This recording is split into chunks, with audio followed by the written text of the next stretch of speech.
Bismillahirrahmanirrahim. Assalamualaikum warahmatullahi wabarakatuh.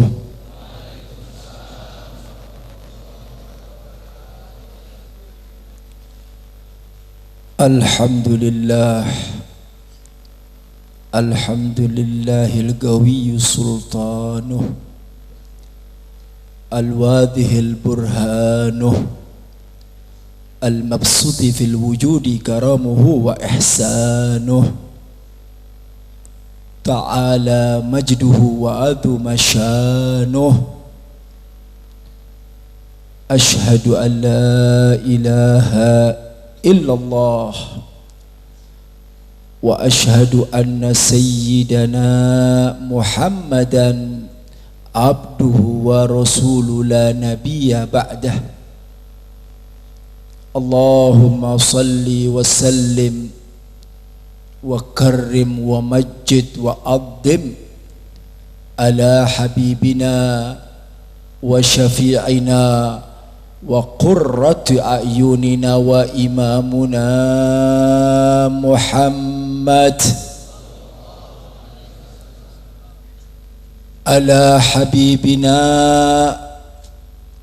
wa mursyidu qulubina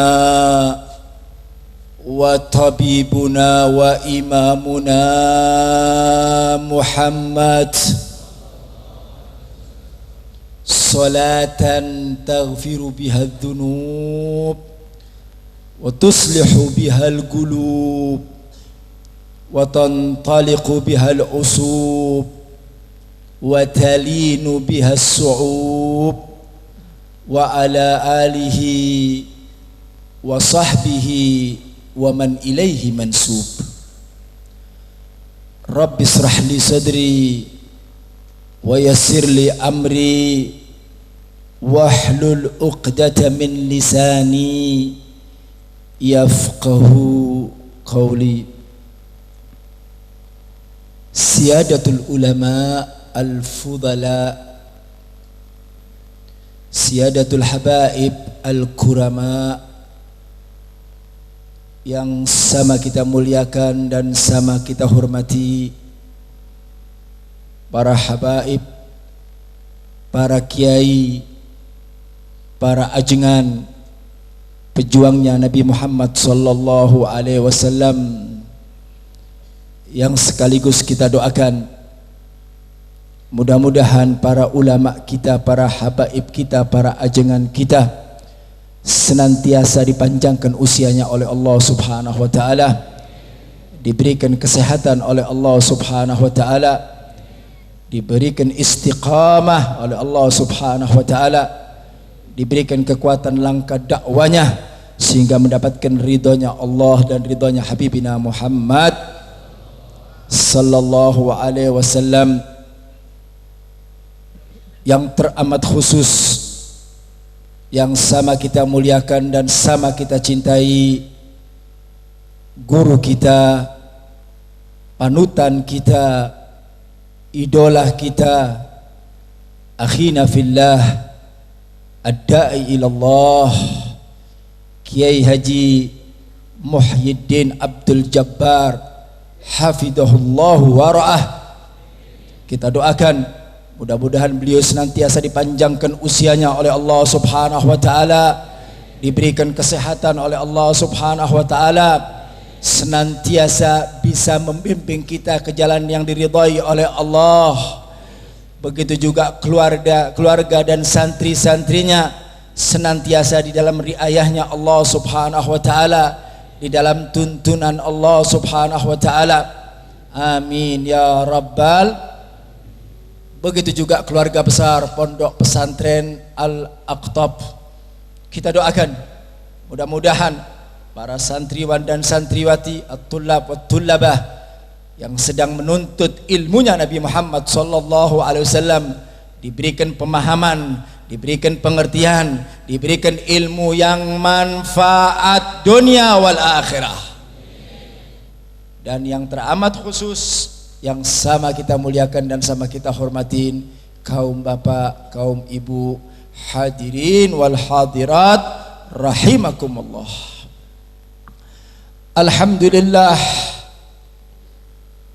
kalimatut tahmid, kalimatut syukur yang wajib diucapkan oleh setiap umat Islam dikala kita mendapatkan karunia dari Allah, mendapatkan nikmat dari Allah, maka jangan pernah bosan-bosan untuk mengucapkan alhamdulillah.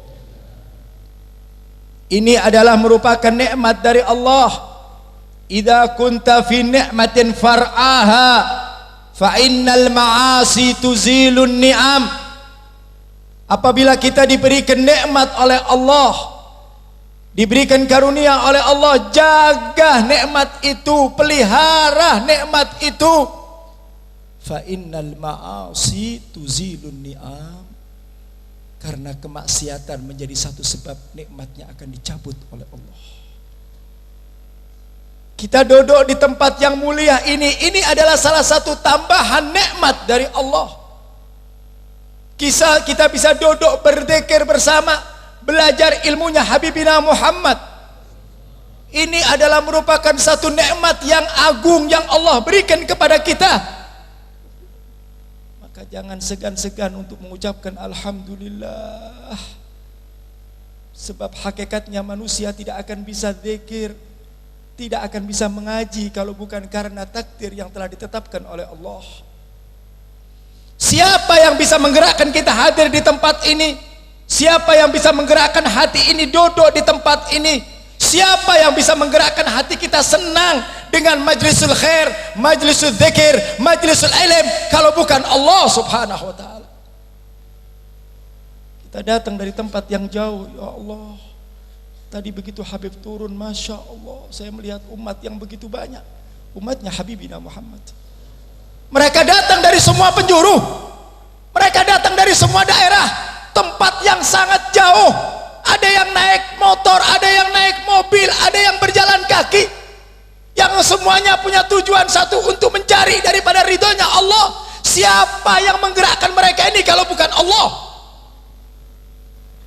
Punten Bapak datang dari tempat jauh, siapa yang gerakkan hati kita kalau bukan Allah?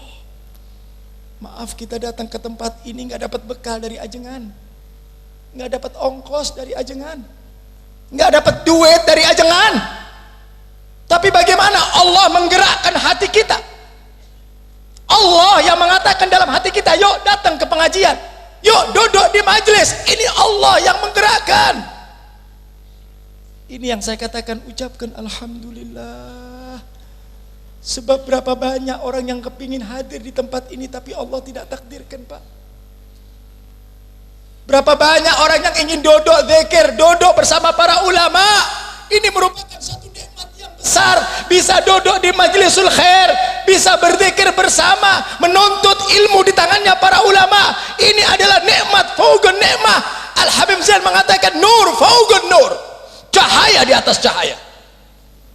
Tidak ada satu kenikmatan ketika kita duduk di tempat ini membaca maulud, membaca qasidah Al-Habib Ali bin Muhammad Al-Habashi, seorang ulama besar. Beliau mengatakan, "Mashi kama majma'ul maulud tujallil ghurub, dha waqt ya asi idza batatub." Tidak ada satu majelis yang lebih baik, tidak ada satu majelis yang lebih bagus kecuali majelis yang di dalamnya disebutkan Habibina Muhammad. Sebesar apapun majelis itu, sehebat apapun majelis itu, ketika di dalamnya tidak ada pujian kepada Habibina Muhammad, maka majelis itu tidak punya nilai di hadapan Allah. Sebanyak apapun yang hadir di tempat ini, ketika tidak menyanjung dan memuji Habibina Muhammad, majelis itu menjadi hambar, majelis itu menjadi tidak bernilai di hadapan Allah. Tapi sebaik-baiknya majelis apabila disebutkan Habibina Muhammad. Alhamdulillah, tadi membaca Qasidatul Burdah Al-Imam Al-Busairi yamdah, memuji Habibina Muhammad. Di tempat inilah untuk membangkitkan nilai-nilai mahabbah kita kepada Nabi Muhammad. Di tempat inilah agar hati kita terkait antara hubungan kita dengan Habibina Muhammad. Kita nggak bakal kenal dengan Nabi Muhammad, Pak, kalau bukan di tempat seperti ini. Jangan mengatakan saya cinta kepada Rasulullah, saya cinta kepada salafun saleh, saya cinta kepada Syekh Abdul Qadir Jailani, saya cinta kepada Abul Hasan As-Sadali. Dusta, bohong kalau dia tidak mau menghadiri majelis model seperti ini. Bagaimana kita akan mengenal sejarah mereka? Bagaimana kita akan tahu? Bagaimana akan mencintai para aulia Allah? Bagaimana cara mencintai salafun saleh? Bagaimana cara mencintai para guru-guru kita yang luar biasa kalau kita tidak mengenal sejarah mereka? Kalau kita tidak tahu bagaimana biografi mereka, kalau kita tidak tahu bagaimana sepak terjang mereka. Jadi tidak mungkin kalau ada orang tiba-tiba mengatakan saya cinta kepada Syekh Abdul Qadir Jailani, sementara dia tidak tahu siapa Syekh Abdul Qadir Jailani. Saya cinta dengan Al-Imamul Bushairi, sementara dia tidak tahu siapa Al-Imamul Bushairi. Dia cinta kepada Abul Hasan Asy-Syadzali, sementara dia tidak kenal siapa Abul Hasan Asy-Syadzali. Majelis ini, majma' ini, pengenalan kita dengan mereka, hubungan kita dengan mereka, perlunya kita hubungan kita dengan mereka agar ada ittisal bainana wa baina Habibullah. Harus ada hubungan, Pak. Maaf, saya sering katakan kalau kita mengandalkan amal kita, ya Allah, amal kita teh naon? Kita teh nggak punya amal. Mau ngebanggain apa yang bisa kita banggain, Pak? Salat. Tadi diceritakan oleh guru kita bagaimana salatnya Ali Zainal Abidin, bagaimana salatnya Al-Faqihil Mugaddam. Setiap hari salat sunnahnya 1000 rakaat. Subhanallah. Kita apa yang kita lakukan, Pak? Buru-buru salat 1000 rakaat, ba'diyah qabliyah kadang-kadang ditinggalin sama kita. Salat duha kadang-kadang lewat. Salat tahajud jarang. Salat jamaah kalau bisa. Kadang-kadang salat wajibnya pun kadang-kadang keteter. Benar tak, Pak? Benar tak? Apa yang mau dibanggakan sama kita teh naon? Salat sedikit, puasa sedikit, ngaji Quran sedikit, zikir sedikit, maksiat. Ya Allah, apa yang mau dibanggain dalam kehidupan ini apa? Kalau mau hitung-hitungan amal, Pak, bapak saya nggak layak masuk surganya Allah. Nggak pantas. Yang pantas masuk surganya Allah itu Syekh Abdul Qadir Jailani, Faqihil Mugaddam, Ali Zainal Abidin. Mereka layak untuk masuk surganya Allah. Kalau kita nggak layak dan tidak pantas untuk masuk surganya Allah, apa yang mau dibanggain, Pak? Kalau mereka yujahid, mereka mujahadah, ibadah, dakwah, ngaji Quran, mendekatkan diri kepada Allah, hidupnya dipersembahkan untuk Habibina Muhammad. Ini yang dikatakan oleh Al-Habib Ali bin Muhammad Al-Habasi, ma ma'anal amal wa kasbuna kullu zalal. Ya Allah, Habib Ali sahibil maulid yang mengarang kitab Simtud Durar, seorang ulama besar, seorang wali min auliyaillah, beliau katakan ma ma'anal amal wa kasbuna kullu zalal. Kita tidak punya amal apapun, sedikit amal kita, Pak, tapi yang kita inginkan surganya Allah. Amal dikit kepingin surga, dari mana jalannya, Pak? Dari mana ceritanya? Sholat subuh jam 7, bener enggak, Pak? Baca Quran nggak pernah khatam. Sholat jamaah jarang kita kerjain, tiba-tiba kepingin surganya Allah. Ilahi lastu lil firdausi ahla wala agwa ala nari jahimi. Tidak layak mereka masuk surganya. Siapa mereka? Para aulia Allah. Masih mereka mengatakan ilahi lastu lil firdausi ahla, aku tidak pantas dan tidak layak untuk masuk surganya Allah. Itu para wali Allah yang ngomong, bukan kita, Pak. Yang wali aja nggak sombong, kita yang jorok sombong. Wali tahu diri, kita tak tahu diri. Amal sedikit tapi kepinginnya teh surga. Kepingin deh kumpul sama Rasulullah, kepingin deh kumpul sama Syekh Abdul Qadir Jailani. Tanyakan dalam diri kita, apa yang sudah Anda lakukan, apa yang sudah kita kerjakan, amal apa yang sudah kita kerjakan. Apakah kita bisa meniru seperti mereka? Kalau ingin seperti mereka, ingin kumpul di surga bersama mereka, jangan pernah jauh-jauh dari mereka. Kita dengan mereka teh jauh. Siapa Syekh Abdul Qadir Jailani, siapa Faqihul Muqaddam, kemudian lihat siapa kita. Jauh dengan mereka Pak, jauh dengan mereka. Tetapi majelis ini mengadakan satu etisol, hubungan batin, rasa kecintaan kita. Kalau kita nggak jadi wali, minimal pecinta para wali. Kalau kita nggak jadi ajengan, minimal pecinta para ajengan. Kalau kita bukan orang alim, minimal pecinta ilmu. Jadi teh ngekor wae Pak, ngekor wae Pak. Tong ngadalin naon-naon wah kita Pak, ya. Alim enggak, ahli ibadah juga enggak, dermawan juga enggak. Kita teh semuanya enggak, semuanya teh enggak. Kita Pak enggak punya apa-apa Pak. Tidak ada satu amalan yang bisa kita banggakan di hadapan Allah Ta'ala. Ya Allah, kita nggak punya apa-apa. Satu yang kita miliki, satu yang harus ada di dalam hati ini. Apa? Mahabbatul Habib. Cintanya kita dengan Habibina Muhammad. Ini entong hilang Pak. Ini jangan hilang. Ketika amal ibadah kita sudah sedikit, ketika sholat kita sedikit, ketika ngaji kita sedikit, demi Allah, nilai mahabbah ini yang akan mendekatkan kita dengan Habibina Muhammad.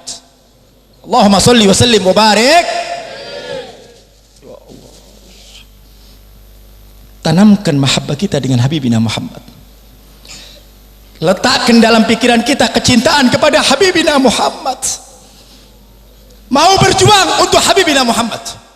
Mau membela untuk Habibina Muhammad. Mau dipuji untuk Habibina Muhammad, mau berjuang untuk Habibina Muhammad, mau mengeluarkan duit untuk Habibina Muhammad. Semua serahkan buat Habibina Muhammad. Kecintaan seperti ini tidak akan pernah disia-siakan oleh Habibina Muhammad. Tanamkan mahabbah, tanamkan kecintaan, tanamkan kecintaan kepada Habibina Muhammad.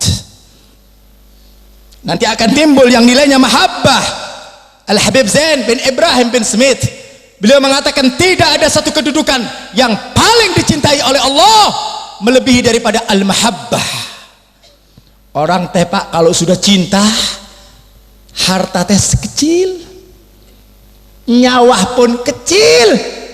Kenapa? Ada mahabbah, ada kecintaan. Orang kalau sudah cinta, kata pepatah Arab mengatakan al-hubbu a'ma, cinta itu buta.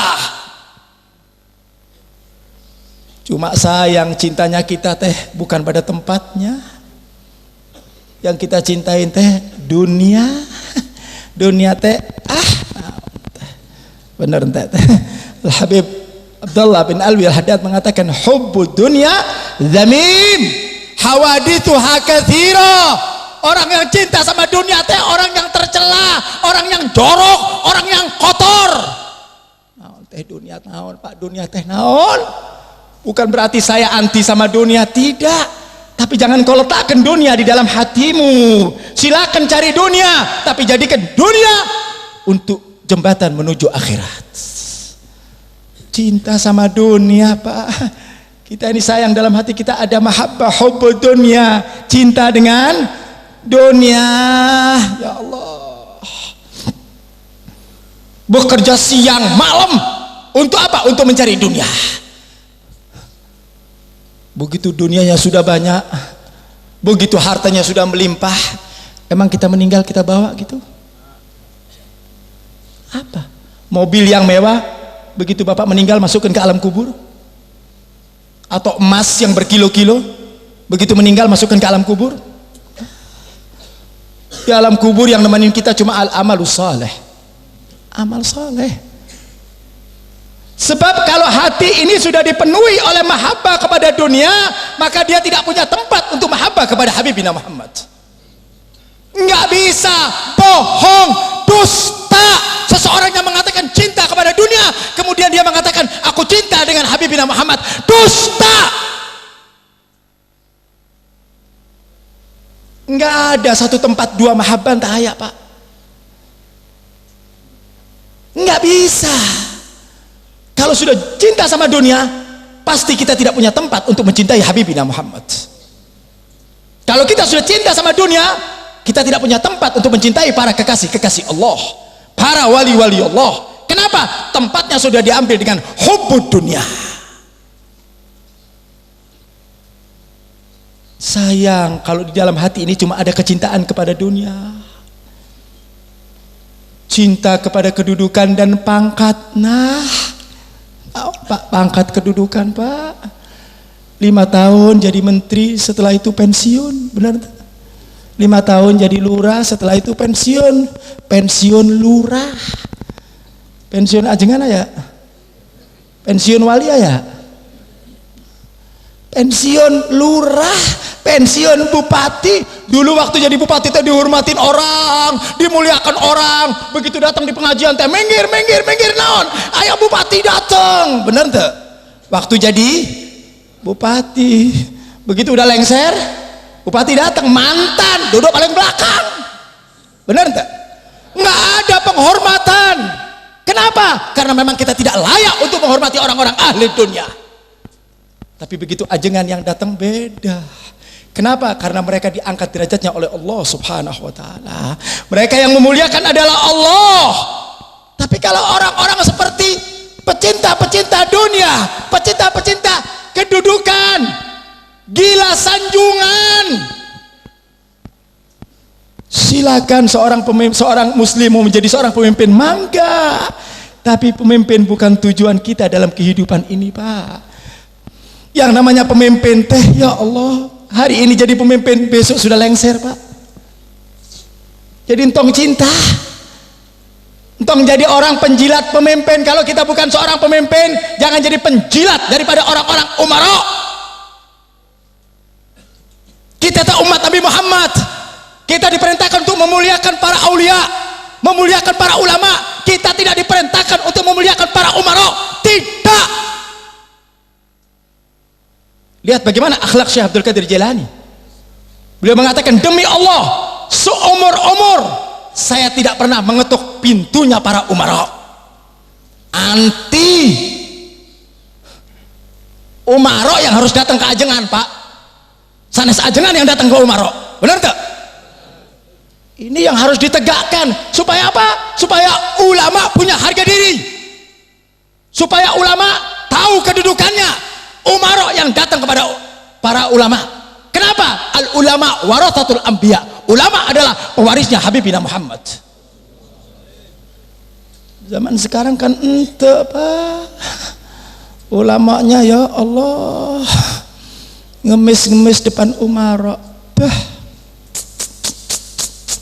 Ini dunia sudah mau kiamat kali, Pak. Ulama cium tangan umara, kebalik. Sekalian wae lah, ulama minta air sareng umara gitu wae lah. Ya, sekalian. Kenapa itu semua bisa terjadi? Karena ulama tidak bisa menempatkan kedudukannya dia sebagai ulama. Jadi al-mahabbah teh jangan untuk dunia, jangan untuk kedudukan, jangan untuk pangkat, jangan gila sanjungan. Jangan gila pujian, Pak. Pujian di dunia teh nggak ada artinya. Kita berdakwah untuk Habibina Muhammad, berjuang untuk Habibina Muhammad. Biar yang memuji kita Habibina Muhammad, biar yang memuji kita para aulia, para solehin, agar kita nanti di akhirat kumpul bersama mereka.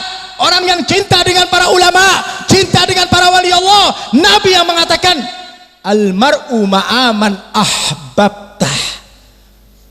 Seseorang akan dikumpulkan di akhirat bersama orang yang dia cintai. Makanya Bapak sekalian, tanamkan di dalam hati kita kecintaan kita dengan para ulama. Entong jauh-jauh dengan ulama, Tong jauh-jauh dengan orang-orang soleh. Alhamdulillah di tengah-tengah kita ada Kiai Haji Muhyiddin. Alhamdulillah, ini nikmat dari Allah. Tong jauh-jauh. Pada zaman sekarang teh langka. Orang kalau mau deket sama ajengan teh dianggap alergi. Giliran deket sama orang-orang yang dilaknat ku Allah Ta'ala, mereka deket. Pemimpin-pemimpin yang zalim mereka mau dekat. Padahal ulama adalah pewarisnya Habibina Muhammad. Ini perlunya al-mahabbah. Saya banyak di setiap majelis saya tanamkan cinta, cinta, cinta, cinta. Karena kita sadar bahwa kita nggak punya apa-apa, bahwa kita nggak punya amal. Amal kita cuma sedikit, sholat kita cuma sedikit. Yang ada adalah mahabbah kepada Habibina Muhammad. Jangan lewatkan satu hari kecuali bersalawat kepada Habibina Muhammad. Allahumma salli wa sallim mubarik. Jangan lewat satu hari kecuali bersalawat kepada Habibina Muhammad. Tundukkan kecintaan kita dengan Nabi Muhammad. Kita berpakaian dengan pakaiannya Nabi Muhammad, berakhlak dengan akhlaknya Nabi Muhammad, pakai sunnah-sunnah Nabi Muhammad. Tunjukkan bahwa kita kalau cinta dengan Nabi Muhammad, segala perilaku kita, akhlak kita, tutur kata kita, semuanya penjelmaan kepada Habibina Muhammad. Lihat orang-orang dahulu, Pak, mereka menjadi kekasih Allah bukan lantaran ilmu yang banyak. Sebab banyak orang yang berilmu tapi nggak punya adab. Banyak enggak? Ilmu teh banyak, insya Allah. Ilmu teh banyak, santri teh ribuan, tapi adab entah ayat. Akhlak nggak punya. Sayyid Muhammad bin Alwi Al-Maliki, beliau memberikan nasihat kepada kami. Apa kata beliau? Al-adab qablal ilm. Akhlak sebelum ilmu. Apa artinya ilmu yang banyak? Apa arti ilmunya hebat tetapi adabnya tidak benar? Nabi SAW diutus di muka bumi, bu'ithu liutammima makarimal akhlak. Habibina Muhammad diutus di muka bumi untuk menyempurnakan akhlak. Rasulullah berdakwah 23 tahun, berhasil, sukses. Kenapa? Karena Habibina Muhammad punya al-akhlakul karimah. Ini yang menjadikan beliau sukses, Pak. Akhlak, adab, bukan saja ilmu.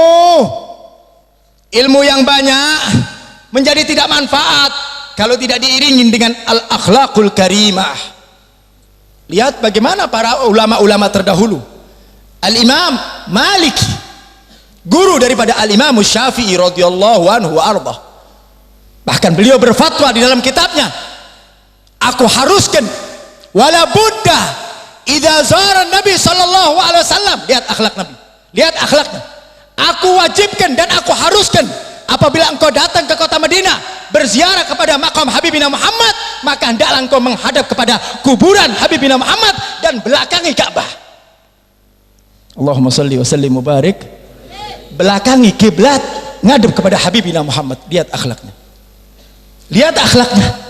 Ziarah kepada Rasulullah, berhadapan dengan Habibina Muhammad. Bahkan Imam Malik radhiyallahu anhu setiap kali mau datang ke kota Madinah, begitu sampai di perbatasan kota Madinah, diambil sandalnya, dibuka sandalnya. Kata muridnya, wahai guru, cuaca panas, terik matahari, jangan kau buka, sandalmu panas. Apa kata Imam Malik? Demi Allah, aku tidak pantas dan tidak layak pakai sandal, sedangkan di bumi ini ada jasadnya Habibina Muhammad. Allahumma salli wa sallim mubarik. Di Madinah ada kuburannya Habibina Muhammad. Saya tidak pantas pakai sandal, nggak layak.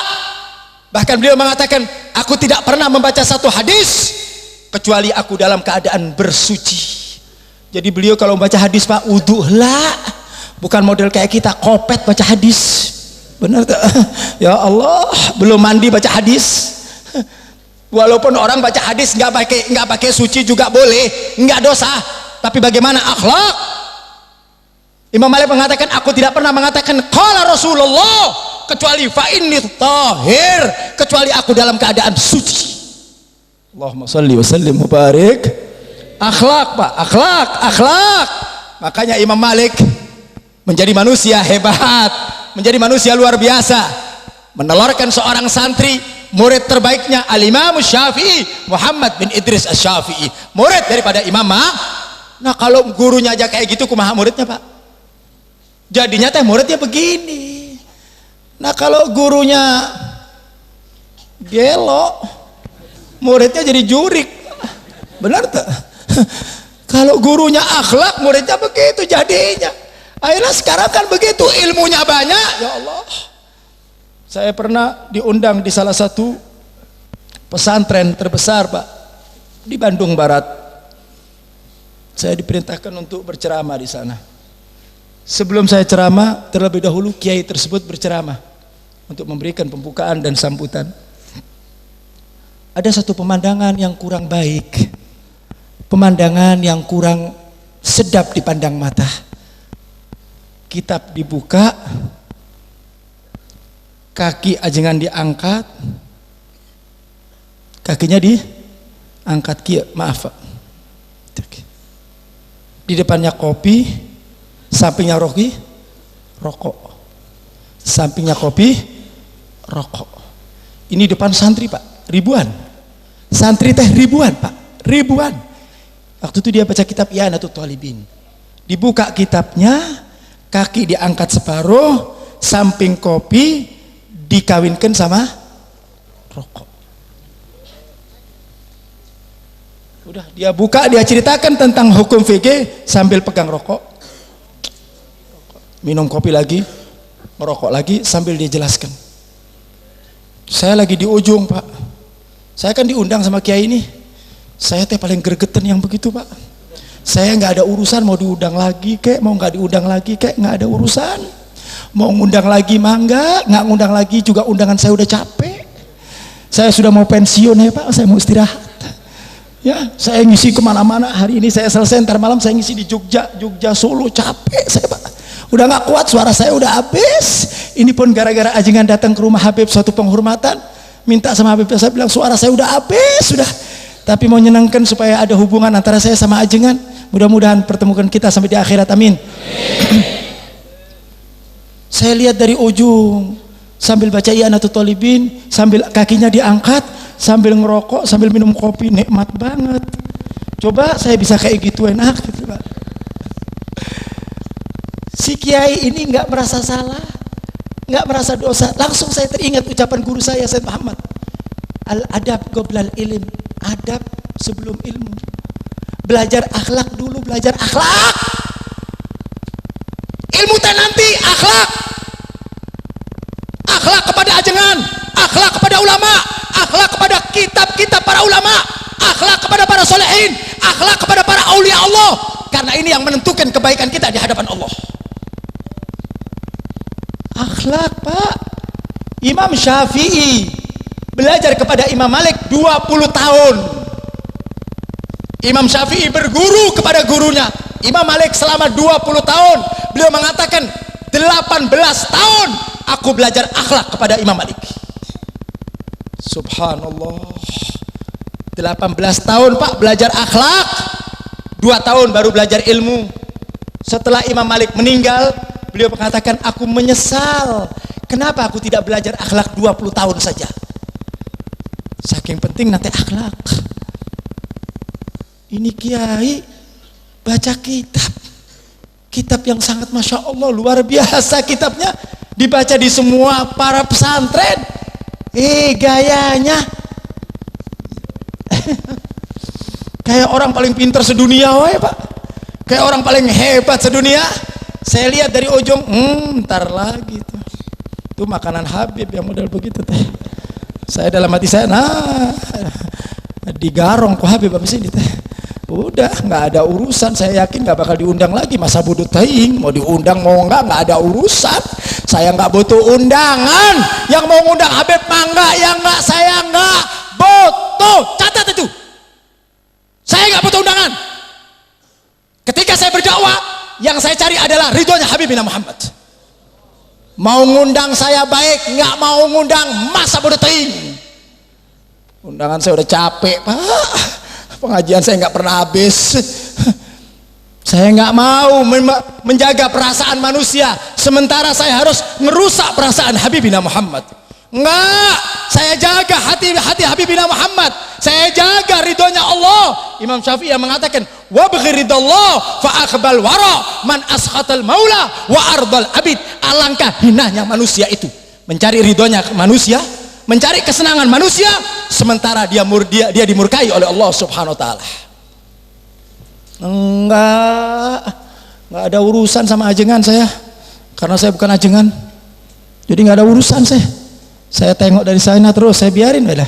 Begitu selesai, selanjutnya dimintakan kepada Al Habib Zaki, saya naik teh sambil gitu teh saya begitu saya naik dikasih air panas, malah jadi kan saya lagi mau panas ini. Dikasih air, saya pegang, airnya panas lagi. Ini memang disuruh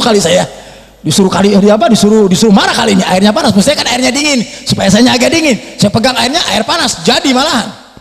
Subhanallah, ajengannya punten di depan Habib seperti ajengan duduk.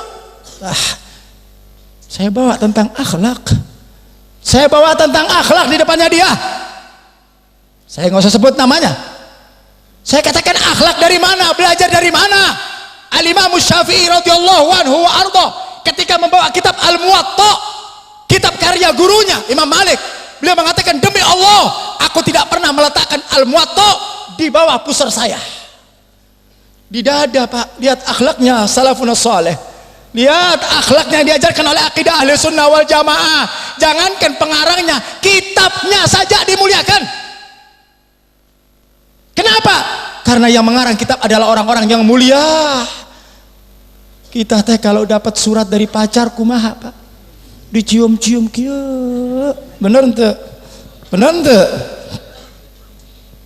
Itu surat disimpan sampai lecek, Pak. Saya punya temen nyimpen, sudah punya anaknya sudah 4 apa 5. Dia punya kenangan dulu, surat dari pacar disimpan di dompet. Itu begitu dibuka sampai bau combro, bau gehu, lecek semuanya. Saya bilang, kenapa Beb, kok nggak dianu? Ini kenangan 30 tahun yang lalu. Waduh, luar biasa. Surat dari mana? Saya pikir surat dari Imam Malik kali, atau surat dari Imam Syafi'i kali. Surat dari mana? Dari kekasih saya. Waduh, luar biasa. Disimpan sampai lecek, Pak. Disimpan sampai lecek. Kenapa? Karena surat dari orang yang paling dia cintai.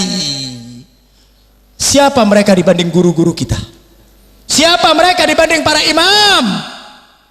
Dimuliakan. Ini baca kitab Yalatul Talibin, minum kopi, ngerokok. Udzubillah min dzalik. Akhlak siapa? Siapa yang mengajarkan seperti ini? Makanya orang-orang yang demikian ini punten, Pak. Nabi sering berdoa, Allahumma inni a'udzubika min ilmin, ya Allah, ilmu yang gak manfaat, ilmunya teh banyak, pinter, hebat, dalilnya segudang, tapi ilmunya gak manfaat, sehingga tetangga tidak bisa mengambil kebaikan dari orang tersebut, masyarakat gak bisa ngambil kebaikan dari orang tersebut. Kenapa? Ilmunya gak manfaat. Jadi yang namanya akhlak teh penting, Pak. Akhlak teh penting. Akhlak yang terbaik adalah akhlak kita kepada Habibina Muhammad. Nih, Pak, akhlak kepada Habibina Muhammad. Kalau kita ilmunya sedikit, tapi kita mencoba meniru apa yang dilakukan oleh Habibina Muhammad, apa yang dikerjakan oleh Habibina Muhammad, kerjakan sebagai bentuk kecintaan kita dengan Habibina Muhammad. Satu contoh, Rasul nggak sholat kecuali dengan siwak. Benar tak? Nabi mengatakan, laula an asyqa alal ummati la amartuhum bisiwak inda kulli shalah. Bahwasanya Nabi SAW kalau seandainya tidak memberatkan bagi umatku, niscaya aku wajibkan seseorang itu ketika mau sholat wajib untuk bersih. Nabi nggak pernah lepas daripada siwak.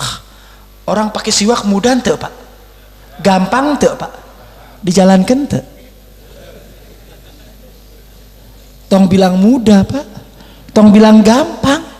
Kalau gampang dan mudah biasanya dijalankan. Orang pakai surban teh gampang teh? Mudah ente, tapi berapa banyak orang nggak jalankan sunnah, kan gitu. Ketika kita menjalankan itu, kita pakai siwak, sadarlah bahwa siwak ini adalah sesuatu yang dijalankan oleh Habibi Muhammad. Segala sunnah-sunnah Nabi yang kita kerjakan, ketika kita mengerjakan, karena apa? Karena ini teh dikerjakan oleh kekasihku Habibina Muhammad. Makan dengan tangan kanan. Kenapa? Kekasihku Habibina Muhammad makannya pakai tangan kanan. Masuk ke masjid didahului oleh kaki kanan. Kenapa? Habibina Muhammad kalau masuk masjid didahului oleh kaki kanan. Keluar dari kamar mandi kaki kiri. Kenapa? Habibi Muhammad. Terus tanamkan itu terus. Setiap apa yang kita lakukan, bayangkan muka Habibina Muhammad. Lihat dalam diri kita ada Habibina Muhammad. Di dalam jiwa kita ada Habibina Muhammad. Keluar pakai gamis. Kenapa? Ini teh pakaian Habibina Muhammad. Keluar pakai surban. Ini teh bajunya Habibina Muhammad. Yang bangga Pak, yang bangga ketika kita memakai baju Habibina Muhammad, sing bangga. Jangan giliran pakai bajunya orang-orang yang terlaknat, orang-orang kafir, orang-orang Yahudi. Dengan bangganya kita pakai pakaian mereka, sementara pakai bajunya Habibina Muhammad, malu, risih. Ya Allah, ainal mahabbah? Mana teh kecintaan kita kepada Sayyidina Muhammad, mana? Kira-kira berani entah Pak kita ke mall pakai gamis? Hah? Ke pasar baru teh pakai surban, berani entah? Oh, nggak berani, kita malu. Ya Allah Beb, masa masuk mall pakai gamis? Emang mau hadir pengajian? Ya, mau ke pasar baru pakai surban? Emang mau taklim Beb? Malu kita. Di jalan pakai pakaian Nabi, malu. Kenapa? Di dalam dada kita kurang mahabbah kita kepada Habibina Muhammad. Kalau mau malu, mestinya yang pakai pakaian jahanam teh. Itu yang harus malu. Mereka yang buka aurat, mereka yang buka dada, mereka yang berpakaian telanjang, berjalan di pinggir jalan, mereka tidak malu. Sementara kita pakai Habibina Muhammad. Ya Allah, apa yang harus dimaluin Pak? Mereka maksiat nggak malu, kita taat malu, kan kebalik dunia. Benar tuh Pak? Yang maksiat teh berani di pinggir jalan, mereka minum minuman keras, mereka zina dan sebagainya, mereka nggak malu. Kita yang mau amar ma'ruf nahi mungkar malu? Nggak boleh. Kalau mereka terus bermaksiat, maka kami terus amar ma'ruf dan nahi mungkar. Kita nggak bisa berhenti Pak. Kalau mereka menjadi musuh-musuh Allah, maka kami akan menjadi pembela-pembela Allah. Kalau mereka bermaksiat kepada Habibina Muhammad, maka kami akan menjadi pemerangi mereka karena Habibina Muhammad. Nggak ada urusan. Yang maling berani kok yang dimaling takut. Kita teh dimaling. Yang maling teh begini, yang dimaling takut kebalik. Kalau mereka berani bermaksiat, kenapa kita tidak berani amar ma'ruf nahi mungkar? Jadi ada balan di antara kita. Tinggal kita milih mau jadi pasukan jurik apa pasukan Habibina Muhammad. Gitu wae Pak, garisnya nanti. Wahadainahu najdain. Aku berikan kamu dua jalan. Jalan baik dan jalan buruk, silakan. Kalau mau jalan yang kiri, jalannya para jurik, mangga. Benar enggak? Kita enggak. Majelis yang ada di tempat ini adalah jalannya Habibina Muhammad. Kita akan menjadi pembela Habibina Muhammad, pejuang Habibina Muhammad, menyenangkan hati Habibina Muhammad. La yakhafuna laumata laim. Kita tidak pernah peduli siapapun orangnya. Yang mau mencaci kita mangga, yang tidak suka sama kita mangga, yang mau menteror kita mangga. Habibina Muhammad di atas segalanya. Habibina Muhammad di atas segalanya. Kita nggak peduli lau ya khafu mau lau matalaim. Orang-orang yang mau mencaci silakan. Yang namanya berjuang teh biasa Pak. Berjuang tak ayak mulus tak ayak. Berjuang teh aya resikonya. Kalau nggak mau berjuang, cicing wae di bumi. Kata guru saya Buya Said Muhammad Maliki, dia bilang kamu berjuang mati, nggak berjuang juga. Emang kalau nggak berjuang nggak mati gitu? Berdakwah mati nggak berdakwah juga? Berjihad mati nggak berjihad juga? Sama Pak. Berjuang mati nggak berjuang juga? Mending yang mana dipilih? Mending berjuang, matinya terhormat daripada mati konyol. Mati sedang duduk di pinggir jalan ogah, mati sedang melafadzkan kalimat-kalimat la ilaha illallah. Meninggal dunia dalam keadaan berjuang untuk Habibina Muhammad. Hidup teh cuma sekali Pak, hidup teh cuma sekali. Berikan nyawa kita untuk Habibina Muhammad, berjuang untuk Habibina Muhammad, sehingga kita tidak mati konyol. Umat Islam teh harus ada mahabbah. Kalau bukan kita yang membela ajaran Nabi Muhammad, saha? Habibina Muhammad sudah berjuang menegakkan Islam selama 23 tahun dengan segala lika-liku dakwah, dengan segala resiko dakwah. Selama 23 tahun Habibina Muhammad berjuang minad dzulumati ilan nur, mengajak orang untuk berbuat baik, mengajak orang untuk kembali ke jalan yang diridhoi oleh Allah. Apa dikira perjuangan Nabi Muhammad mulus? Apa dikira perjuangan Nabi Muhammad lancar begitu saja? Enggak. Baca sejarah, baca sejarah bagaimana perjuangan Habibina Muhammad diteror, dicaci, dihina, bahkan sampai mau dibunuh. Ya Allah. Tapi Habibina Muhammad nggak pernah mundur dari sebuah perjuangan. Habibina Muhammad nggak pernah mundur dari sebuah perjuangan, terus maju pantang mundur. Yang dia cari adalah ridhonya Allah. Umat Islam teh tanamkan begitu Pak. Jangan berjuang, dikasih duit dikit belok ya. Apa? Berjuang kenceng-kenceng kasih amplop cicing ya.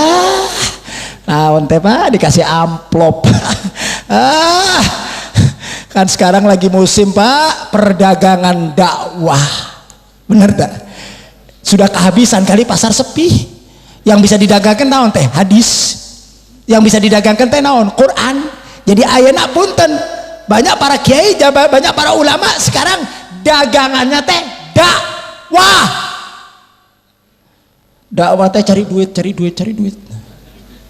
Alhamdulillah. Naon teh Pak? Ya Allah.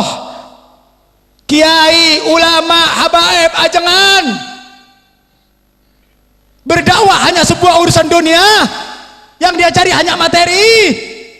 Yang dia cari hanya kedudukan dan pangkat. Apa itu semuanya? Naon teh? Hina. Diundang di sana tanya amplopnya sudah. Tanya heula. Ada satu orang datang ke saya, Beb, saya mau ngundang satu kiai, Beb, kiai besar. Saya kepingin dia sama Habib yang ngisi. Nah, saya sudah lobbykan orang tersebut. Saya sudah tanggalnya sudah ditentukan. Begitu selesai, dia minta DP, Beb. Minta non DP. Saya ingat waktu saya kredit motor. Kan kalau kredit mobil kan pakai DP Pak ya. Ya kan mobil saya masih kreditan. Saya tak ingat itu. Begitu dia bilang Beb harus bayar DP. Lah Beb, emang kamu ngundang ajengan apa mau kredit motor? Sayanya jadi bingung Pak. Ya Allah, zaman sekarang ada seperti itu. Saya benar-benar angkat peci dan hormat kepada guru saya Al Habib An Rizik radhiyallahu anhu wa arda. Habib Muhammad Rizik saya kenal dekat sama beliau, luar biasa. Kalau ngundang beliau itu orang di luar mengatakan wah repot. Siapa yang bilang repot? Beliau adalah seorang yang luar biasa, masya Allah di mata saya, akhlak yang baik.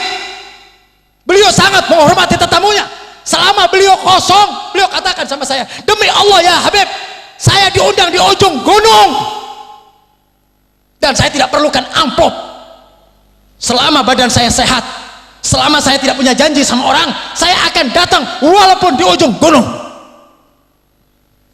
Terpanggil jiwa saya, ya Allah, luar biasa keikhlasannya. Orang alim, orang yang soleh, saya kenal persis bagaimana pribadi beliau. Saya duduk lama dengan beliau, saya seperti saudara dengan beliau. Beliau tidak masuk di kota Bandung kecuali nginep di tempat saya. Bukan sekedar kenal, saya kenal betul sama beliau. Makanya saya heran kalau ada orang yang tidak suka, maaf. Kalau ada orang yang tidak suka sama Habib Rizik, saya maaf.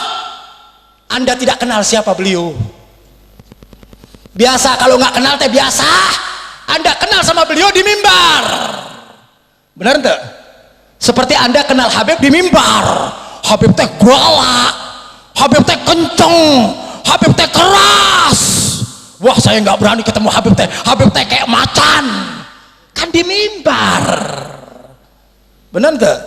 Nah, kalau saya lagi duduk, masa saya teriak-teriak kayak orang gelo? Saya tadi duduk di situ, suara saya hampir nggak kedenger orang. Sampai ajengan ngomong sama Habib, maju kieu, naon Beb, tah pelan banget Beb, ya lagi ngobrol kan gitu. Tapi kalau lagi ceramah ya beda. Segala sesuatu itu tergantung situasi dan kondisi. Nabi Muhammad SAW mubarak alaih ketika berbicara dengan sahabat lantun, indah, dengan bahasa yang teratur, seneng sahabat. Tapi Nabi begitu naik ke mimbar, ala sautu kanahu mundirul jesh. Nabi kalau sudah naik di atas mimbar, angkat suaranya seperti pasukan perang yang memerintahkan umatnya untuk berperang. Begitu dakwah. Nah, kalau dakwah, alhamdulillah, molor bapak napa? Wong saya yang kencang aja yang ujung molor. Saya yang kencang, yang suara saya udah habis teh, yang ujung teh molor. Habib teh nyarias naon. Begitu udah bubar, udah selesai. Habib tadi ngomong naon lah. Habib udah teriak-teriak ngomong naon. Ya silakan, orang mau berdakwah dengan cara pelan mangga, cara kenceng mangga. Itu teh karakternya teh beda-beda. Ada yang aliran dangdut, itu kan. Ada yang aliran Sunda. Nah, Habib teh termasuk aliran rock. Habib Rizik teh aliran rock kan gitu. Tergantung aliran, tapi sama. Yang penting teh tidak merubah hukum.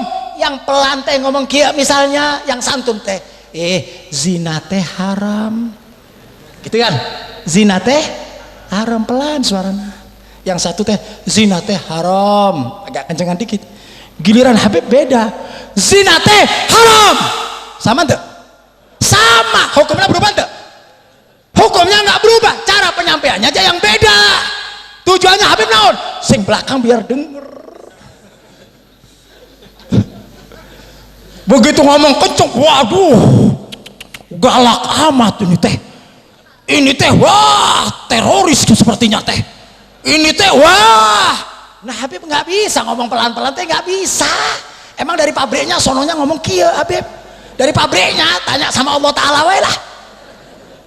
Habib sampai kadang-kadang kepingin kalau ngomong itu orang santri-santri Habib supaya Habib nggak capek teh ngomongnya pelan-pelan enak Habib. Ya udah dicoba kok Habib. Pelan-pelan Habib ngomong 5 menit pertama teh pelan. 10 menit pertama teh agak pelan-pelan dikit. 15 udah mulai panas kan, mobil kalau udah panas kan beda Pak di tol teh Pak ya. Begitu 20 menit, wah kata santri saya kembali deui Bib. Emang dari sononya gitu Pak, udah Pak. Jadi punten kalau Habib ngomongnya kenceng-kenceng teh punten, entong kaget gitu ya. Hitung-hitung obat jantung kayak gitu Pak. Ya, supaya jantung teh kuat. Umat Islam teh jantungnya harus kuat. Kalau sudah kuat, untuk apa? Untuk memerangi Yahudi dan Nasrani. Tak gitu. Umat Islam teh harus kuat Pak. Tenaganya kuat, pikirannya kuat, badannya kuat, ekonominya kuat. Apa tujuannya? Hancurkan orang-orang di luar musuh Islam. Gitu. Nah, kalau umat Islamnya teh loyo, umat Islamnya teh lebih, orang-orang Nasrani makin bertingkah kieu Pak. Makanya umat Islam di Indonesia teh diinjek-injek banyak jumlahnya tapi nggak ada kekuatan. Benar enggak? Di Indonesia teh umat Islamnya mayoritas. Benar enggak? Dari mulai RT sampai presiden semua alhamdulillah, subhanallah. Nggak ada di dalam negara manapun, Pak, nggak ada yang luar biasa seperti Indonesia. Nggak ada, makmur. Kenapa? Penduduknya umat mau sholat di mana saja ada, di ujung gunung aya musola, Pak. Sebulan yang lalu saya ada safari, bukan dakwah tapi tafakkur alam. Saya berjalan ke Eropa, Pak, di awal bulan kemarin selama 12 hari. Saya ingin mengadakan studi banding antara negara-negara kafir dengan negara yang kita cintai. Ada banyak hikmah yang bisa saya ambil dari perjalanan itu. Terus terang, saya banyak belajar itu dari alam, Pak. Saya banyak belajar itu dengan kumpul manusia, dari komunikasi. Dari situ saya mengambil ilmu. Oh, orang yang begini teh begini. Oh, orang yang begini teh hasilnya begini. Saya banyak belajar dari alam, Pak. Perjalanan saya selama 12 hari, dari mulai Italia, Swiss, Austria, Nederland, Frankfurt, Jerman, kemudian Belgia, dan berakhir di Paris. Begitu saya pulang, ternyata tidak ada seindah negeri yang saya kunjungi melebihi Indonesia. Buat saya. Kalau buat Bapak ya wallahu a'lam, mungkin Bapak bilang Habib teh kilo, Eropa teh bagus, Beb, Eropa teh indah. Buat Bapak, bukan buat Habib. Kenapa? Cari masjid yang taya. Habib mau sholat jamaah teh bingung. Untung Habib bawa istri, jadi jamaah sama istri. Mau sholat di hotel teh cari kiblat, mana teh kiblat teh? Kalau kita di hotel kan aya kiblat, oh kiblatnya di situ kan gitu. Kalau di Eropa teh aya kiblat. Begitu saya masuk di hotel pertama kali masuk kamar, yang saya cari mana teh kiblatnya teh? Kayak kata istri saya, Beb, nggak ada kiblat. Terus kumaha? Ya sudah, al yakin la yuzalu bisyak. Sing yakin-yakinan wae lah. Daripada nggak sholat, saya keluar, saya buka jendela. Saya sudah siapin HP saya untuk pasang kompas. Nyalain, sinyalnya jelek lagi. Jadi ribet cari, udah mereng ke sana, bismillah. Tapi saya bilang, nanti kita pulang kita godok semuanya. Sholat kita di Eropa teh tesah. Ya Allah.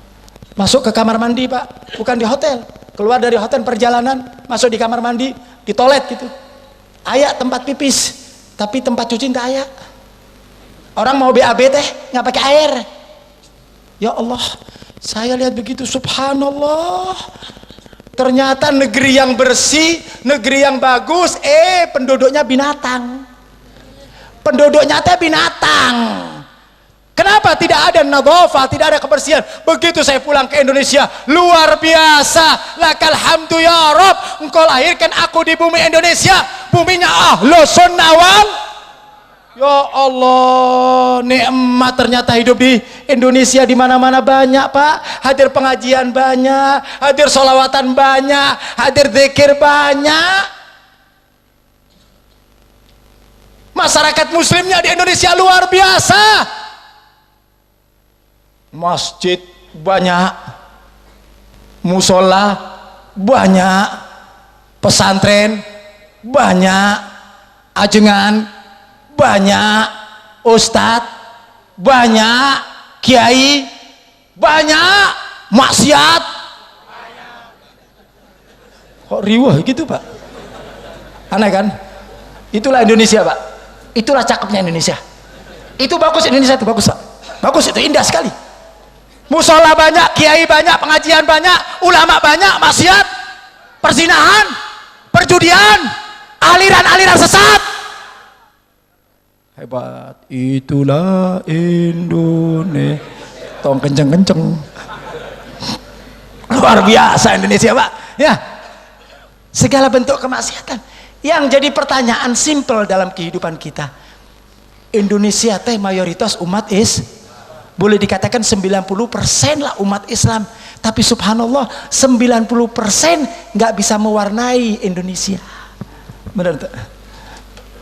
Indonesia yang dikatakan 90%, tapi di Indonesia tidak bisa diwarai dengan hukum Islam, dengan aturan Islam, padahal penduduknya adalah penduduk Islam.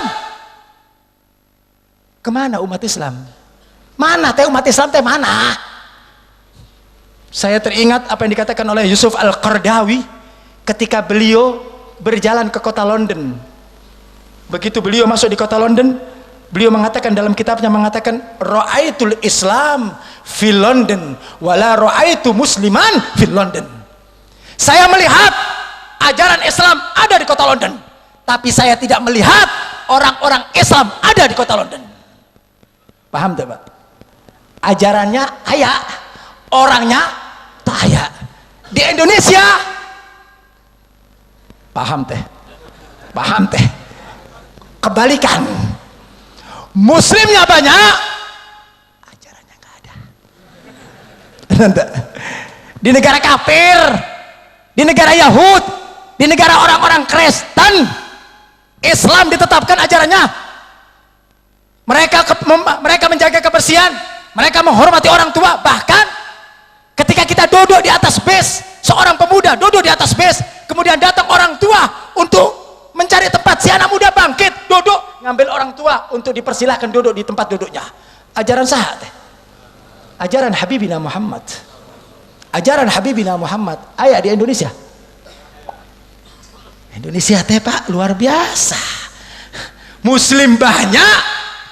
Ini yang sudah dikatakan oleh Nabi 1450 tahun yang lalu. Nabi sudah mengatakan bahwa umat Islam teh nanti pada suatu saat banyak, tetapi banyaknya umat Islam teh dicabik-cabik, umat Islam teh diacak-acak. Oleh siapa? Oleh mereka-mereka yang minoritas. Punten Pak, di Indonesia itu Kristen cuma 5%, benar tak? Agama-agama yang lain teh cuma 2,5%. Di Indonesia 90% umat Islam, tapi subhanallah yang 5% yang sedikit itu bisa mewarnai keadaan. Mereka yang pegang ini negeri, mereka yang kuasai ini negeri, mereka yang mengambil rezekinya, mengambil uangnya. Ya Allah, orang-orang kafir Pak, yang ngambil daripada hartanya umat Islam di Indonesia adalah mereka orang-orang kafir. Saya kemarin tuh ketika tur Pak, saya bersama orang-orang kafir Pak. Satu base itu ada 25 orang. Yang muslimnya saya sama istri saya berdua. Yang lain teh kafir. Kafir si mata sipit. Kafir. Ya. Saya begitu kenal dengan mereka, saya berusaha untuk bersosialisasi dengan mereka, kumpul sama mereka, duduk kumpul sama mereka. Ternyata begitu mereka itu ke negerinya orang, yang namanya negeri Indonesia teh diacak-acak sama mereka. Indonesia teh dihina. Begitu lihat sesuatu yang bersih, kalah sama Indonesia, digelodok teh bersih, penghinaan. Jadi segala sesuatu teh disamakan sama Indonesia. Indonesia buat jelek-jelekan, buat naon teh? Kalau bahasa Arab bilang istihza, buat pengejek-pengejaan.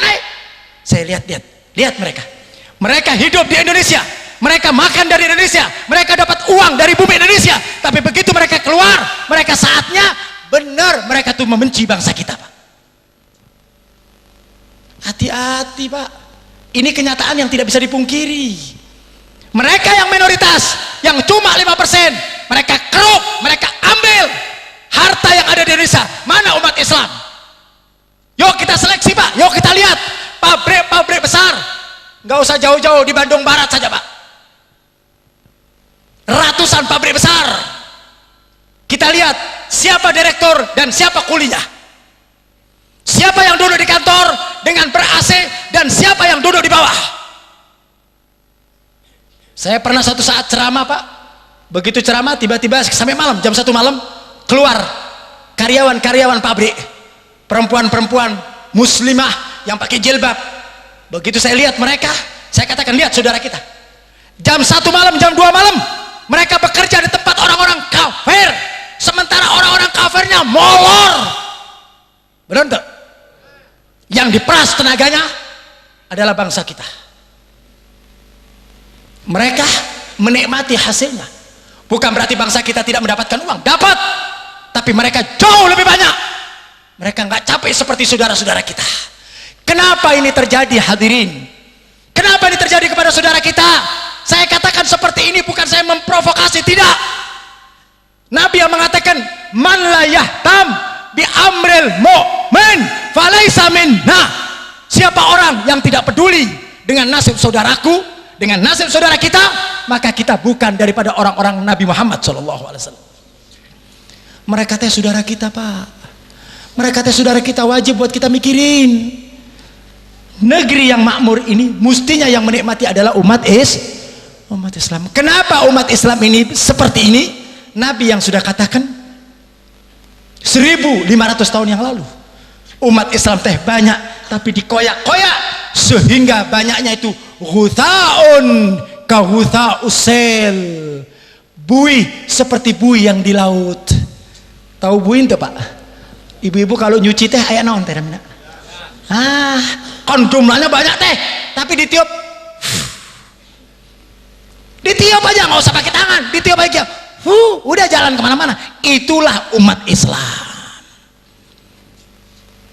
Mari kita kaji apa penyebabnya. Mestinya yang banyak teh menang, tapi kenyataannya yang banyak teh kalah.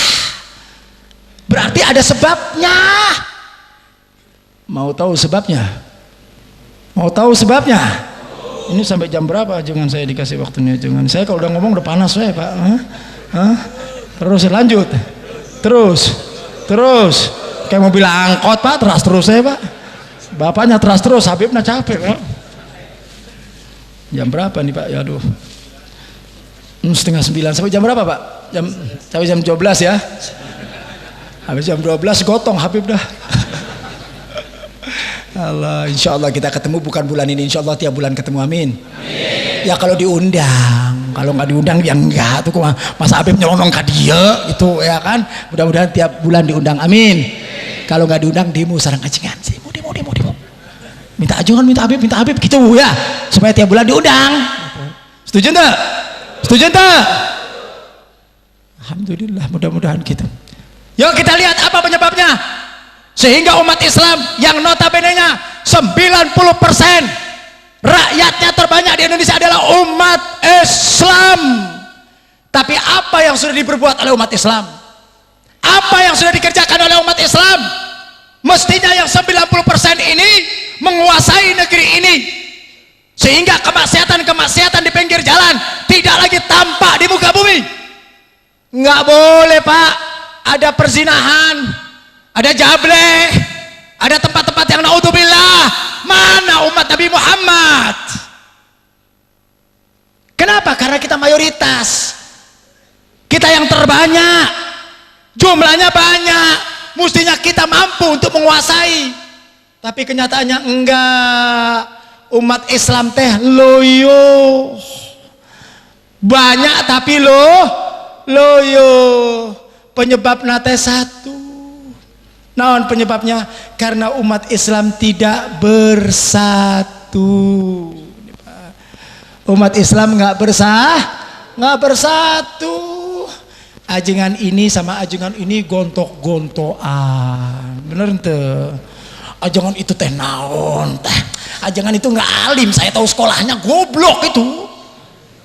Ajengan yang ini juga ngomong gitu. Itu ajengan naon teh? Ya, ormas yang ini ngatain ormas yang itu. Itu teh ormas naon? Ormas yang suka ahlul bid'ah teh yang begitu teh. Ormas yang khurafat teh. Yang sana nyerang balik itu teh ormas naon? Ormas yang suka mengkafirkan orang. Jadi umat Islam teh begitu, Pak. Umat Islam teh tidak ada kebersamaan. Umat Islam teh tidak ada bersatu, sehingga orang-orang kafir, orang-orang di luar Islam mudah untuk menguasai umat Islam. Kenapa? Umat Islam teh di kotak-kotak. Bayangkan, Pak, umat Islam. Saya ingat apa yang dikatakan oleh guru saya, musuh Islam teh dua. Ada yang dari luar, ada yang dari dalam. Kalau yang dari luar teh agak mudah sedikit. Kata Nabi SAW, ketika kami berperang sama orang-orang kafir, kami tahu baju mereka teh orang kafir. Kami dengan mudah untuk mengalahkan mereka. Kami dengan gampang untuk mengalahkan mereka. Kenapa? Karena beda baju mereka dengan baju kami. Ketika terjadi peperangan, kami mampu mengalahkan mereka. Kenapa? Kelihatan. Tapi yang sulit teh musuhnya di dalam. Benar Pak? Musuhnya teh di dalam rumah, menggunting dalam lipatan. Ini yang repot. Nah, umat Islam sekarang ini lagi disibukkan dengan musuh yang model seperti ini. Makanya sering saya katakan, yuk kita bersatu. Kalau ada perbedaan paham teh, jangan diangkat ke permukaan. Imam Malik dengan Imam Syafi'i ayat perbedaan, tapi Imam Syafi'i menghormati kepada Imam Malik. Imam Syafi'i dengan muridnya Ahmad bin Hambal ayat perbedaan, tetapi Ahmad bin Hambal menghormati gurunya dan gurunya menyayangi muridnya. Perbedaan teh wajar. Perbedaan teh wajar, nggak ada hidup nggak berbeda tuh taya. Jangankan cuma semua madhab. Punten Pak, bapak sareng ibu ayah perbedaan tuh? Hah? Perbedaan tuh? Berbeda, mukanya aja beda, bentuk tubuhnya aja beda, bener tuh? Kalau kira-kira bentuknya sama, ya repot Pak. Antara muka bapak sama muka ibu beda tuh? Beda. Bila di rumah terjadi pertengkaran teh wajar. Kenapa? Ayah perbedaan. Yang namanya laki dengan perempuan teh ayah perbedaan. Kalau suami istri aja ribut biasa, tapi yang penting tong cerai. Benar tuh? Ributnya biasa, tapi tetap waktu kumpul bareng. Siang ribut, buak, piring terbang, sandal terbang, malam romantis di kasur. Benar tuh? Umat Islam kayak gitu. Silakan adu argumentasi, tapi giliran kita akan menyerang musuh, yuk kita bersatu. Jangan umat Islam sendiri gontok-gontokan. Yang sini bilang tahlil teh bid'ah. Waduh, ziarah kubur teh musyrik. Para wali Allah teh khurafat. Tawassul teh musyrik. Kalau ada orang ngomong begitu ya kita nggak bisa diem Pak, kurang ajar teuing Pak. Bener enggak? Bener enggak? Kita Pak nggak pernah memaksa orang untuk begitu Pak. Kita butuh persatuan. Saya sering katakan, hei orang-orang yang beda paham, orang-orang yang beda pengertian dengan kita, kalau Anda tidak suka dengan maulud, mangga. Anda tidak suka dengan tahlil, mangga. Anda tidak suka dengan istighosah, silakan. Kita nggak pernah maksa orang untuk ngikut. Tarik hadir pengajian, hadir tahlil taya, nggak hadir alhamdulillah ngurangin makan, jatah makan teh berkurang alhamdulillah. Bener gak? Nggak usah sibuk. Anda tidak suka dengan maulud silakan, Anda tidak suka dengan tahlil silakan, tapi tolong catat, jangan katakan kami ahlul bid'ah, jangan katakan kami musyrik, jangan katakan kami orang-orang ahli neraka. Demi Allah, sampai kapanpun kami tidak akan mundur untuk menghadapi mereka. Kurang ajar. Guru-guru kita mau dikafir-kafirkan, Syekh Abdul Qadir Jalani mau dimusyrik-musyrikkan, Faqihul Mugaddam dikatakan ahlul bid'ah, Imam Ghazali dikatakan tolol. Siapa Anda?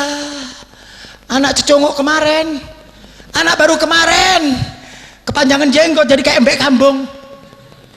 Kepanjangan jenggot mungkin kayak embek Garut sana tuh. Anak baru kemarin baru baca kitab 1-2 biji, kemudian dia datang ke Indonesia, dia katakan ini bid'ah, ini tidak boleh, ini haram, ini musyrik. Ya Allah, kita bertahun-tahun Pak menjalankan ritual seperti ini, kita bertahun-tahun. Benar tuh? Guru-guru kita ngejalankan seperti ini, apa kita rela? Datang anak muda kemarin mengatakan guru kita teh musyrik, nggak dipenggal juga udah bagus.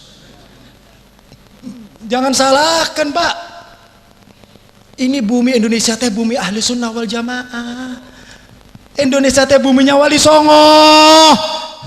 Wali Songo adalah orang-orang yang berkiprah, yang mempunyai jasa besar untuk keislaman daripada NKRI.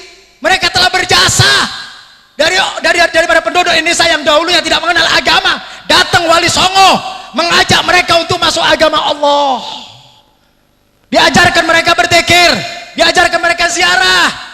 Wali Songo datang ngajak orang yang Hindu masuk ke Islam, yang kafir masuk sekarang datang dari Saudi, yang Islam dibilang kafir. Ini sudah dimasukin malah dia ngeluarin, dikeluarin kita Pak. Kita semua dibilang kafir.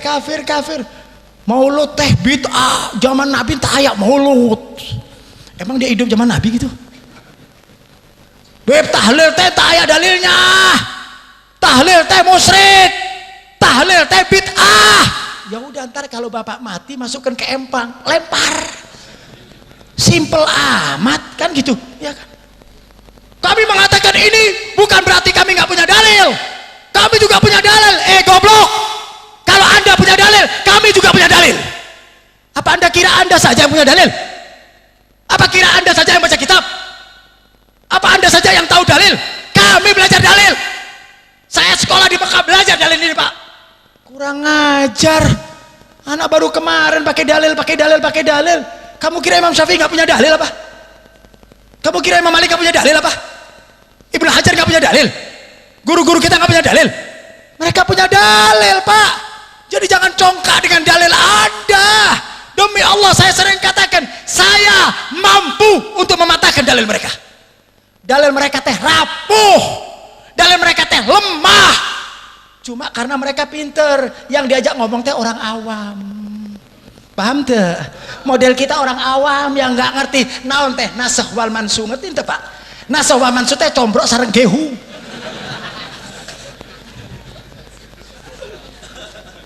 Ya nggak ngerti Bapak yang kerja di petani, kerja di toko, kerja di sopir angkot, tahu ini ayatnya dimansuh. Naon teh mansuh teh naon? Ini istidlalul hukum. Naon teh istidlal teh naon?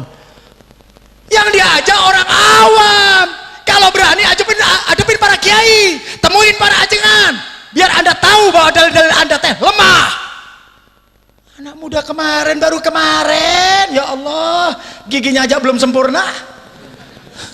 Datang ke Indonesia belajar di Saudi beberapa tahun. Saya banyak teman-teman saya Pak di Saudi Pak. Ya Allah, saya kalau ziarah, kalau umrah sama jamaah saya, ketemu saya anak-anak Indonesia yang sekolah di sana. Ayeuna mereka yang sekolah di sana dibiayai Pak. Makanya hati-hati, jangan sampai tertipu anak-anak kita yang mendapatkan beasiswa sekolah di Saudi, sekolah di Madinah, sekolah di Mekah. Hati-hati Pak, pulang jadi Wahabi. Kurang ajar.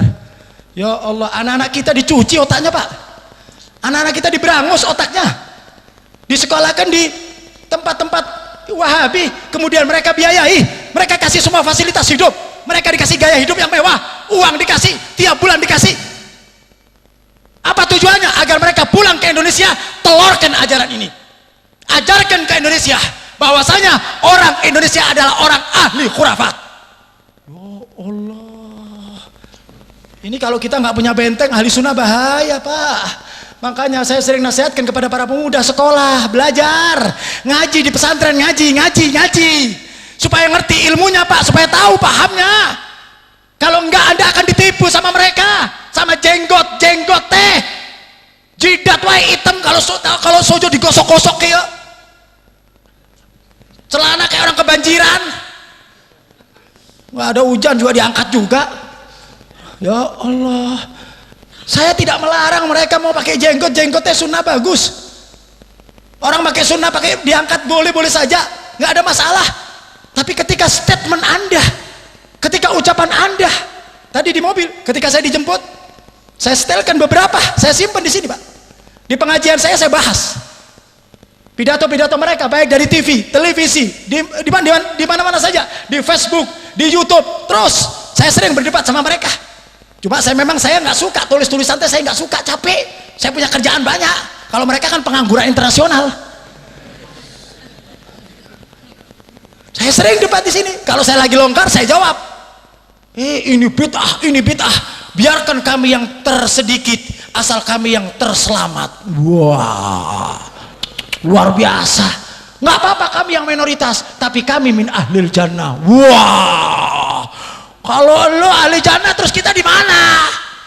Dongo, gelo. Saya nggak mau masuk surga pak. Kalau di surga cuma ada 10 orang, sepi. Mau gitu sepi? Bapak tinggal di istana mewah, istana bagus, tapi 2 orang. Sepi. Mending di kuburan yang kotor tapi rame-rame. Kan enak kalau rame-rame kan. Saya nggak mau masuk surga kalau 2 orang tuh. Ini mengatakan dirinya kami alal haq, kami yang terbenar. Waduh, luar biasa pak PD-nya pak. Ini bukan BD, kebablasan teh pak. Dalilnya dia bawa dalilnya. Lepok tuh dalil. Apa anda kira anda saja yang punya dalil? Saya bisa tunjukkan semua dalil pak. As-Sayyid Muhammad bin Alwi al-Maliki mengarang satu kitab Mafahim Yajib Antusahha, satu kitab yang mengkonter ajaran-ajaran mereka. Bukan saja dari dalil-dalil kami, bukan. Guru saya Sayyid Muhammad bukan mengambil dalil dari orang-orang ahli sunnah, tidak. Tapi justru beliau mengambil dalil-dalil dari perkataan Ibnu Taimiyah, Ibnul Qayyim, Muhammad bin Abdul Wahab. Luar biasa, kita tikam mereka dengan dalil mereka sendiri. Saya kalau ngadepin mereka pak, nggak pakai dalil kita pak. Kalau dalil kita nggak diterima, dalil mereka aja pakai. Tikam mereka dengan dalilnya. Nah ini kan tidak bisa dikuasai oleh orang-orang awam model kita. Ini kan perlu belajar. Ilmu teh bukan sun salabim. Belajar. Nah mereka tahu pak, orang awam teh dikasih begitu. Saya punya teman pak, dulu ikut pengajian sama saya. Suatu hari dia ketemu sama mereka ini, si naon teh, si Mbek Garut teh. Udah repot saya ngomongnya Mbek Garut lah, udah gitu. Jadi singkat ya pak. Ya, kalau dipanggil manusia kurang ajar ting gitu pak. Ya, kenapa saya marah? Karena mereka kurang ajar sama para aulia Allah. Mereka kurang ajar sama guru-guru kita pak. Mereka kurang ajar sama Imam Syafi'i. Mereka kurang ajar. Kita Ahlus Sunnah wal Jamaah harus jadi pembela Ahlus Sunnah wal Jamaah, harus menjadi pembela para salafus saleh. Jangan coba-coba caci Syafi'i. Jangan coba-coba mencaci Imam Malik. Jangan coba-coba mencaci Syekh Abdul Qadir Jalani. Kami yang akan menghadapi mereka. Kurang ajar. Ilmu nggak seberapa. Tadi saya tunjukin sama yang jemput saya. Ada pertanyaan yang dijawab oleh mereka. Pertanyaannya kia pak, apakah benar ayah bunda Nabi teh mati dalam keadaan kafir? Lihat pertanyaan. Ini pertanyaan memang dipancing pak. Pertanyaannya teh dari mereka, bukan dari orang-orang awam ngerti naon. Orang awam teh nggak ngerti apa-apa. Dibikin set sama dia, bikin pertanyaan, diterima. Begitu diterima dijawab. Emang ini ilmu, ini adalah ilmu. Kita harus sampaikan yang hak. Memang benar ayah bunda Nabi mati kafir, ayah bunda Nabi musyrik, ayah bunda Nabi masuk neraka. Kalau ada orang punya keyakinan seperti ini bahaya pak. Mereka punya keyakinan bahwasanya ayah bunda Nabi mati kafir. Kalau ada orang yang mengatakan seperti ini, ayah bunda Nabi mati kafir, ayah bunda Nabi musyrik, ayah bunda Nabi masuk neraka, kurang ajar, biadab, tidak punya akhlak kepada Habibina Muhammad. Di mana akhlak Habibina Muhammad? Siapa ayah bunda Nabi yang melahirkan Habibina Muhammad? Punten pak, kalau saya katakan kepada bapak, pak, ibunya bapak teh di neraka, dilempar sepatu saya pak. Bener tuh. Kalau saya katakan, pak, bapaknya bapak teh masuk neraka jahanam, kita nggak bakal mau pak. Ini ayah bunda Nabi, ayah bunda Nabi. Allahumma sholli wa sallim wa barik. Apa mereka katakan, beb, kami mengatakan ini berdasarkan dalil. Kamu kira cuma kamu aja yang punya dalil? Dalil kami sangat banyak. Pembahasan ini sudah dibahas oleh para ulama. Al-Imam Suyuti dalam kitabnya Al-Hawilil Fatawa dibahas panjang lebar dalam satu bab khusus, Masalikul Hunafa fi Nailil Mustafa, apa gitu kalimatnya. Jadi beliau menjelaskan tentang kedudukan hadis ini, dibahas panjang lebar. Para ulama-ulama ahli sunnah sudah ngebahas. Dan buat kita teh apa perlunya ngebahas ini pak? Naon perlunya teh? Kalau misalnya bapak tahu ayah bunda Nabi teh musyrik, apa untungnya? Ilmu jadi tambah, ilmu jadi bagus. Tapi yang jelas kurang ajar kepada Habibina Muhammad. Mereka katakan itu dengan bangga, meyakini kebenarannya. Nah, orang-orang seperti ini nggak boleh kita tinggal diam, Pak. Nggak boleh. Makanya ahli sunnah wal jamaah harus mempersiapkan diri dengan ilmu supaya kita mampu mengkonter dalil-dalil mereka, supaya kita mampu untuk mengalahkan dalil-dalil mereka. Kalau tidak, 10-20 tahun yang akan datang generasi-generasi Wahabi masuk ke Indonesia dan target utama adalah Indonesia.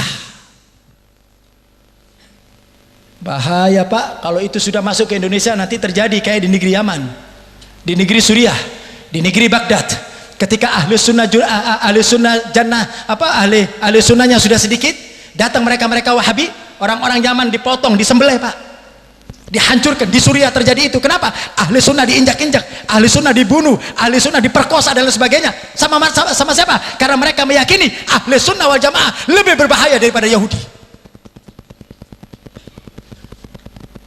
Makanya kita nggak bisa bersatu sama mereka, Pak. Hati-hati, kita jangan ditipu oleh mereka. Yuk persatuan taya. Kita tidak bisa bersatu dengan mereka-mereka yang mengatakan bid'ah kepada kami. Kita tidak bisa bersatu kepada mereka-mereka yang mengatakan kami adalah musyrik, dan kita juga tidak bisa bersatu kepada mereka-mereka yang membenci keluarga Habibina Muhammad. Nggak bisa. Ini Wahabi dengan ajarannya. Datang ajaran Syiah melaknat sahabat, ya. Muslim semuanya nih, Pak. Dua-dua teh Muslim, dua-dua teh ngaku Muslim. Yang ini mencaci maki sahabat, yang ini mencaci maki istri Nabi, yang ini mengkafirkan keluarga Nabi. Kita ahli sunnah enggak. Kita lepas dari itu semuanya, kita berada di jalan yang tengah. Makanya ahli sunnah wal jamaah adalah madhab i'tidal, mahat yang paling benar, di tengah-tengah, bainal ifrat wa tafrit. Di tengah-tengah teh ahli sunnah wal jamaah. Sebab kalau kita mengikuti ajaran-ajaran mereka seperti ini, Pak, atau ajaran-ajaran yang mencaci maki para sahabat Nabi, ya Allah. Nah, di Indonesia teh umat Islam nggak bersatu teh gara-gara yang begini, Pak. Masalah-masalah yang sepele teh, ya Allah, diangkat ke permukaan. Masa gara-gara usoli kiai sama kiai bentrok? Sebentar lagi masuk bulan suci Ramadan, saya dapat kiriman banyak di Facebook saya, Pak. Habib, yang bener teh terawih 8 apa 20? Astagfirullahaladzim. Zaman sekarang bahas terawih tinggalan zaman. Amerika sudah bikin nuklir. Amerika bikin nuklir, mukanya sudah diconcongkan ke Palestina. Umat Islam teh mau dibakar, umat Islam teh mau dihancurkan, umat Islam teh mau dibunuh. Kita masih bingung masalah taraweh.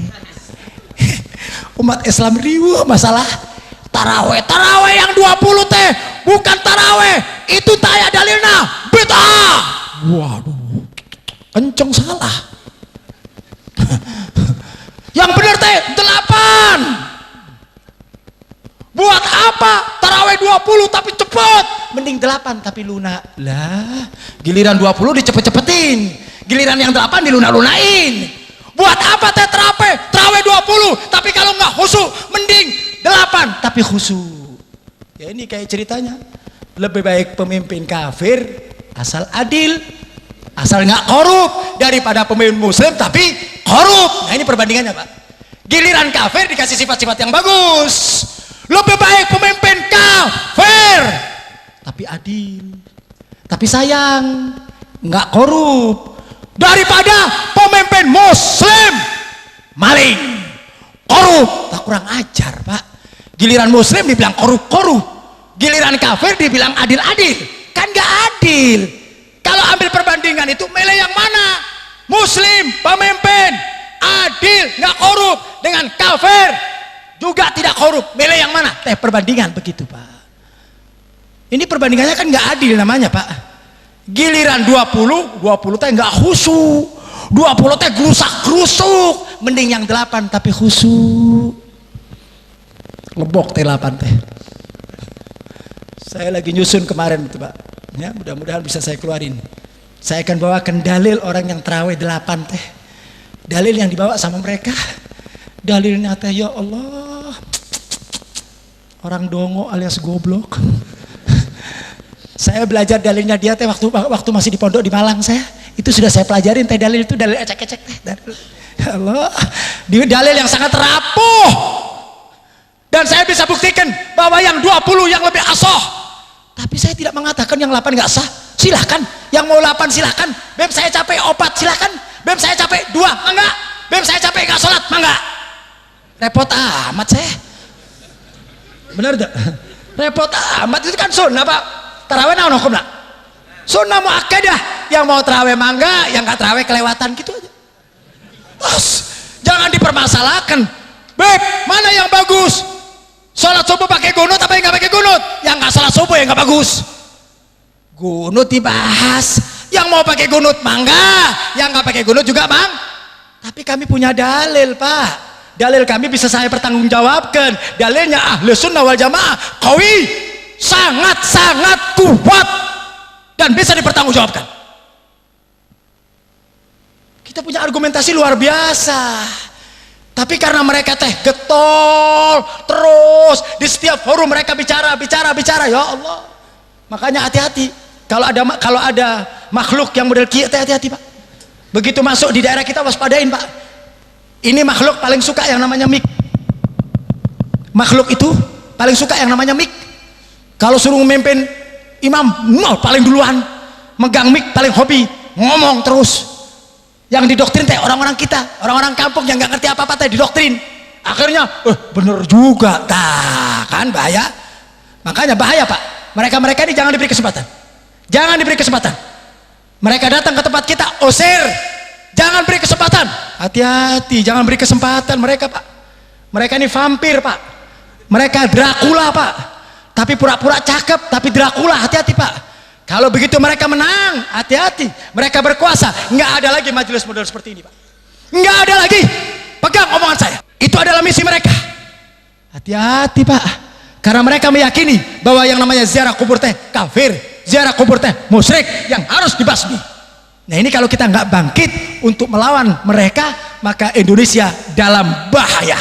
Bukan saja bahaya dari luar umat Islam, tapi bahaya di dalam umat Islam. Mudah-mudahan Allah subhanahu wa ta'ala menjadikan kekuatan buat negeri kita, menjadikan negeri kita menjadi ahli sunnah wal jamaah yang selalu dilindungi oleh Allah subhanahu wa ta'ala, dijaga oleh Allah subhanahu wa ta'ala. Mudah-mudahan Allah memberikan kekuatan kepada kita, kepada guru-guru kita, agar etikat ahli sunnah wal jamaah ada di dalam dada kita dari mulai kita hidup sampai kita meninggal dunia. Dan mudah-mudahan Allah subhanahu wa ta'ala memberkahi majelis ini, majelis yang mulia, majelis yang agung, majelis yang akan turun rahmat Allah subhanahu wa ta'ala. Allahumma ja'alna hadha jam'an marhumah wa tafarruqana min ba'di tafarruqan ma'sumah. Allahumma ja'alna hadha jam'an marhumah wa tafarruqana min ba'di tafarruqan ma'sumah. La taj'al fina saqiyan wala mahruma. La taj'al fina saqiyan wala mahruma. Allahumma ikdi hajatana ya Allah. Allahumma ikdi hajatana ya Allah. Hajatul dunyawiyah bil maisarah wa hajatul ukhrawiyah bil maghfirah. Allahumma barik lana fi Sya'ban ya Allah. Allahumma barik lana fi Sya'ban ya Rabb.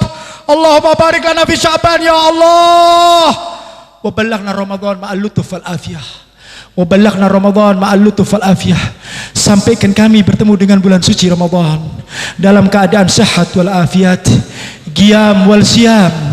Berikan kami kekuatan ya Allah, agar kami bisa menjalankan puasa yang sempurna ya Allah, agar kami bisa bangun tengah malam ya Rabb, beribadah kepadamu ya Allah, bersujud kepadamu ya Rabb. Ya Allah, ampuni segala dosa-dosa kami ya Allah. Angkat kedudukan kami ya Allah, muliakan derajat kami ya Allah. Allahumma ansur umat Sayyidina Muhammad ya Rabb. Bantu umat Sayyidina Muhammad ya Rabb. Allahumma jibur umat Sayyidina Muhammad. Allahumma rfa' umat Sayyidina Muhammad. Allahumma rfa' umat Sayyidina Muhammad. Ya Allah ya Rahman ya Rahim, jadikanlah majlis ini surga kami ya Allah. Jadikanlah majlis ini surga kami ya Allah. Jadikan hati kami cinta dengan majlis ya Rabb. cinta dengan ilmu ya Allah, cinta dengan para ulama, cinta dengan para solihin. Kumpulkan kami di dunia dan akhirat ya Allah. Kumpulkan kami bersama orang-orang soleh ya Allah, di dunia dan di akhirat ya Allah. Ya Allah ya Rahman ya Rahim, turunkanlah rahmatmu di tempat ini ya Allah, turunkanlah maghfirahmu di tempat ini ya Allah.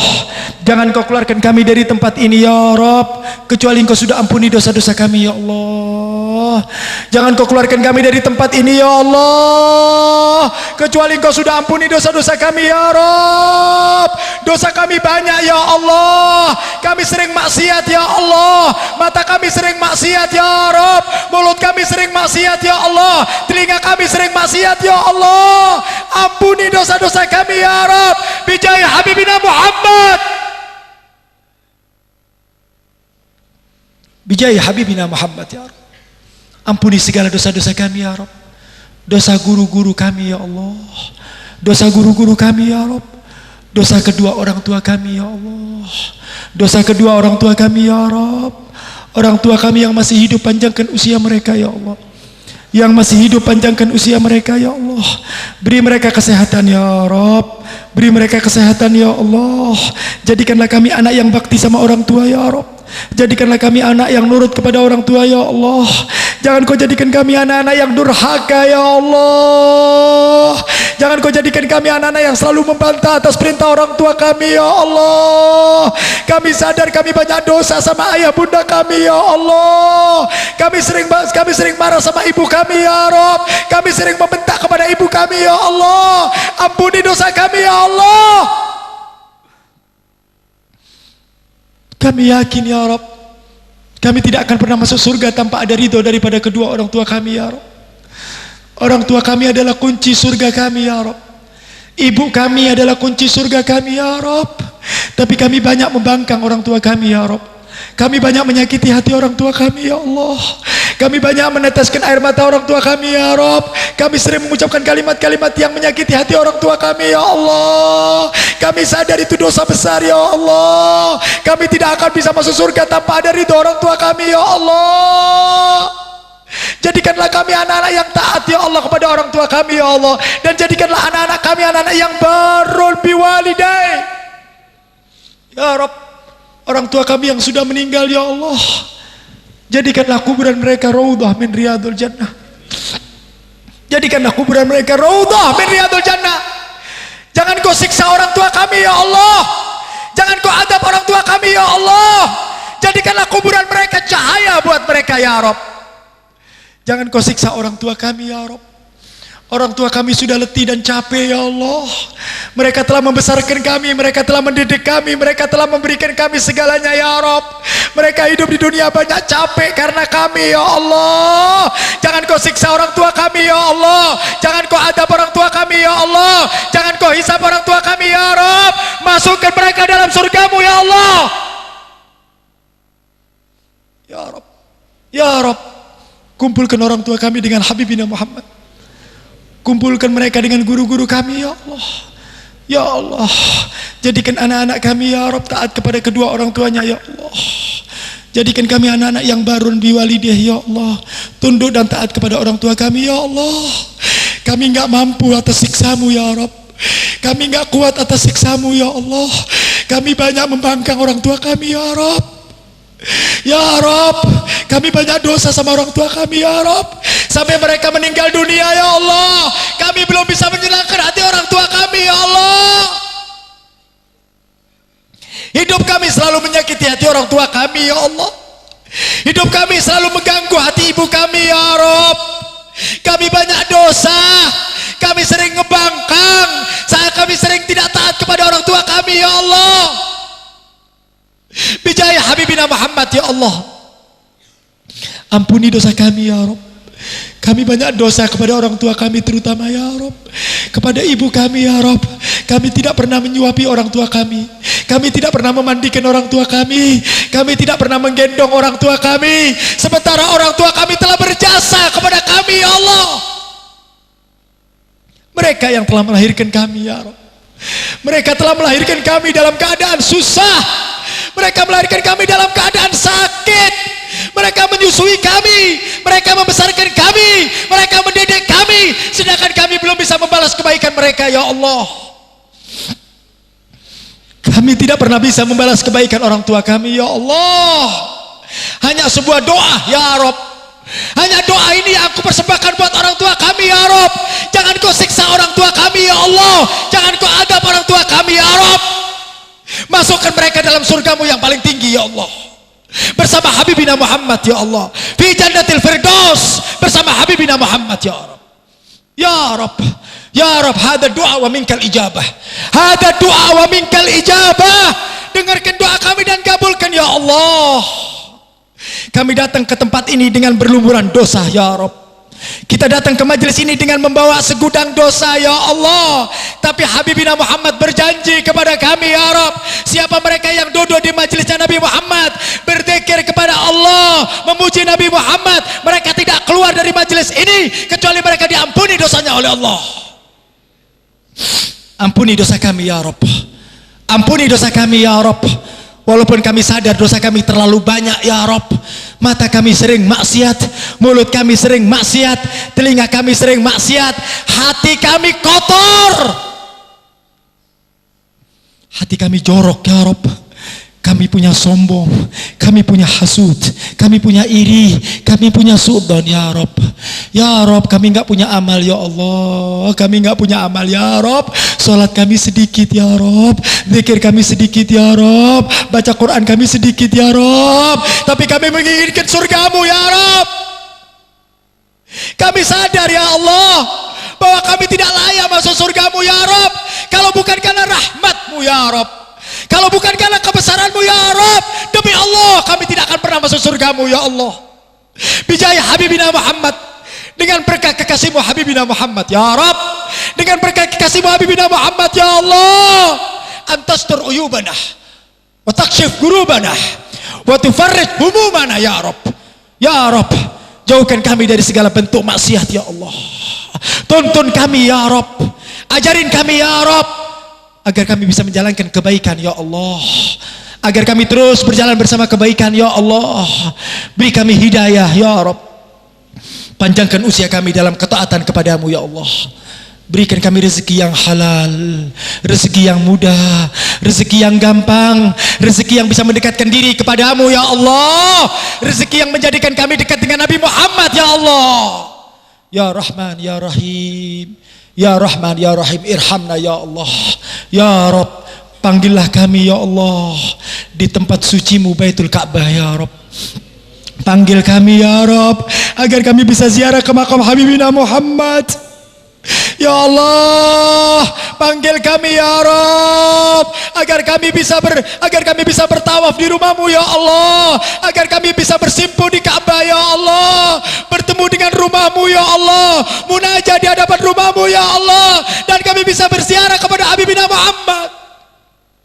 Ya Rob, kami nggak punya daya upaya ya Rob, kami lemah ya Rob, kami nggak punya apa-apa ya Rob, tapi kami yakin ya Rob, Engkau adalah zat yang maha agung, Engkau adalah zat yang maha kuat, Engkau adalah Ar-Razzaq, Huwa Allah. Panggil kami ya Rob, agar kami bisa bersua dengan Habibina Muhammad, agar kami bisa berziarah kepada makam Habibina Muhammad, agar kami bisa bersimpuh di makam Habibina Muhammad. Ya Allah, tanamkan di dalam hati ini ya Allah kecintaan kita dengan Nabi Muhammad. Jangan kau isi hati kami ya Rob dengan cinta-cinta yang lain selain Habibina Muhammad. Jangan berikan kami cinta kepada dunia, jangan berikan kami cinta kepada kedudukan dan pangkat. Allahumma malli Habibina Muhammad, Allahumma malli qalbana ala Habibina Muhammad, mahabbata Habibina Muhammad. Ya Allah, penuhi hati kami ya Allah bimahabbati Sayyidina Muhammad, bimahabbatil awliya, bimahabbatis salihin, bimahabbati orang-orang yang diridhoi oleh Allah Subhanahu wa taala. Ya Rahman ya Rahim, matikan kami dalam keadaan husnul khatimah, husnul khatimah, husnul khatimah. Ya Rabb, hadirkan Habibina Muhammad pada saat kami akan meninggal dunia. Hadirkan Faqihil Muqaddam, hadirkan Syekh Abdul Qadir Jailani ya Rabb. Ketika kami akan meninggal ya Rabb, datangkan para aulia-aulia Allah untuk membantu kami ya Allah, untuk berada di samping kami ya Rabb. Hadirkan Habibina Muhammad ya Allah. Hadratul Habibina Muhammad, hadirkan kami ketika kami akan meninggal ya Allah, ketika kami akan mengucapkan kalimat la ilaha illallah. Mudahkan lisan kami ya Rabb untuk bisa mengucapkan kalimat la ilaha illallah Muhammadur Rasulullah. Mudahkan lisan kami ya Rabb agar kami bisa mengucapkan kalimat tauhid. Hadirkan Habibina Muhammad, hadirkan para sahabat, hadirkan Faqihil Muqaddam, hadirkan Syekh Abdul Qadir Jailani, hadirkan para aulia Allah sehingga kita mati dalam keadaan husnul khatimah. Jadikanlah kuburan kami raudhah min riyadul jannah, bala itab wala hisab wala igab, langsung masuk dalam surganya Allah, masuk surga yang di dalamnya ada Habibina Muhammad. Ya Rabb, masukkan kami surga ya Allah yang di dalamnya ada Habibina Muhammad. Jangan pisahkan kami dengan Nabi Muhammad, jangan jauhkan kami dengan Nabi Muhammad. Pertemukan kami dengan Nabi Muhammad fi dunya wal akhirah, fi dunya wal akhirah. Rabbana atina fid dunya hasanah wa fil akhirati hasanah wa qina adzaban nar wa qina adzabal qabr wa qina adzabud dunya bifadli subhana rabbika rabbil izzati amma yasifun wa salamun alal mursalin walhamdulillahi rabbil alamin bisirril fatih.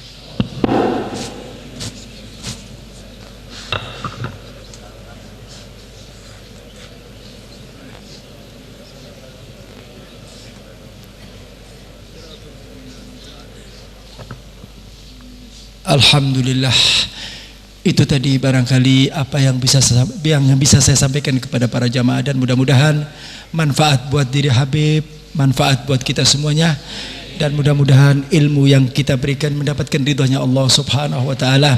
Dan yang terakhir, Habib mohon maaf yang sebesar-besarnya barangkali ada kalimat Habib yang kurang berkenan, kalimat yang kurang sopan, kalimat yang menyinggung perasaan. Habib mohon maaf yang sebesar-besarnya. Hadza walafu minkum, wassalamualaikum warahmatullahi wabarakatuh.